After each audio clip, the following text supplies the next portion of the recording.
وإلى موضوع آخر، أعلنت وكالة الفضاء الأمريكية ناسا أنها أطلقت مؤخرا مركبة فضائية تحمل المعدات اللازمة لإجراء تحديث لأول مختبر لفيزياء الكم في الفضاء تحت إشراف العالم المغربي كمال ودغيري. ويشتغل مختبر الذرة الباردة انطلاقا من موقعه محطة الفضاء الدولية منذ يوليوز 2018، ويقوم بتبريد الذرات إلى ما يقرب من الصفر المطلق أي ناقص 459 درجة، وهو أبرد من أي مكان آخر معروف في الكون الطبيعي. سيسهم التقدم المستقبلي في هذا الميدان في تحسين الملاحة والاتصالات الفضائية. وأعرب كمال ودغيري المسؤول عن المشروع في بيان صادر عن وكالة ناسا عن أمله في أن يكون هذا المختبر بمثابة بداية حقيقية لحقبة تستخدم فيها الأدوات الكمية بانتظام في الفضاء. وللمزيد من المعطيات حول هذه الأبحاث العلمية المتقدمة يشرفنا أن نستضيف مباشرة من مقر باسادينا بكاليفورنيا بالولايات المتحدة الأمريكية السيد كمال ودغيري، العالم المغربي والخبير في الكواكب بوكالة الفضاء الأمريكية ناسا. أهلا بك سيد الودغيري. أهلا، شكرا على الاستضافة. مرحبا. إذن مختبر الذرة الباردة يعتبر مركز متقدم لأبحاث فيزياء الكم وإنجاز فارق في تقدم الأبحاث العلمية المتعلقة بالكميات الباردة في الفضاء. هل لك أن تعرفنا أكثر على هذا المشروع وما الأهداف التي يسعى إلى تحقيقها؟ شكرا.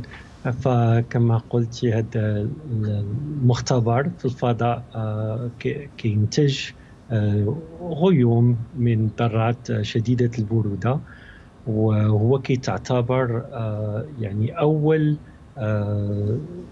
أول مختبر لهذه دراسة الكم في الفضاء، وحيث درجة الحرارة كتوصل إلى جزء من درجة فوق الصفر، يعني حوالي 273 درجة مئوية. نعم. وهو أبرد درجة حرارة اللي يمكننا تعتبر فيها المادة، يعني المادة ما كتنزلش أقل من هذا درجة الحرارة. فبذلك هذا المختبر كيتعتبر أبرد بقعة في الكون كما نعلم. فلماذا هذه الذرات الباردة؟ نعم. لأن كما نعلم فمثلا في الاستوديو دابا في الغرفة، فالذرات كتمر بسرعة أسرع من الطائرة، ولكن ملي كنبردوا هاد الذرات درجة السرعة كتنزل بزاف وكتوصل بحال إلى سرعة ديال الحلزون. نعم. يعني كنمشيو بالسرعه ديال الطائره. فهاد انزال هاد درجه الحراره تعطينا فرصه باش ندرسوا هاد الذرات. وكذلك هاد الذرات من كتبرد كتكون واحد المكثف اللي هو مهم اللي كيتسمى بوز-اينشتاين كوندنسيت، واللي كتعتبر بالحالة الخامسة للمادة. يعني كنعرفوا بأن بالإضافة إلى المواد الصلبة والسوائل والغازات والبلازما، فالمادة الخامسة في الحالة الخامسة للمادة هي هذا البوز-اينشتاين كوندنسيت، وما يمكننا نكونوه إلا نزلنا درجة الحرارة هذه الحرارة كما قلت قريبة للصفر. فمنين شنو هو الهدف ديال كولد اتوم لاب؟ يعني الهدف العلمي الاساسي لهذا المختبر هو اجراء ابحاث فيزيائيه اساسيه ومحاوله فهم كيفاش الطبيعه والكون كيخدموا على المستويات الاساسيه، على جوسكا الدوره، نعم. الجزئيه ديال الدور. سيد ودغيري، الأكيد أن المختبر الذرة الباردة هو واحد الخطوة مهمة في مجال البحوث العلمية والفضاء من خلال طبيعة الحال تقنية فيزياء الكم ودراسة الغازات شديدة البرودة وصنع بيئة مناسبة لهذه المهمة. واش صنع بيئة مناسبة لهذه المهمة غيتيح لنا فهم أفضل للكون والمكونات ديالو المعقدة، وإلى أي حد غادي يمهد لنا الطريق ربما المزيد من الاكتشافات والابتكارات في ميدان فيزياء الكم في الفضاء؟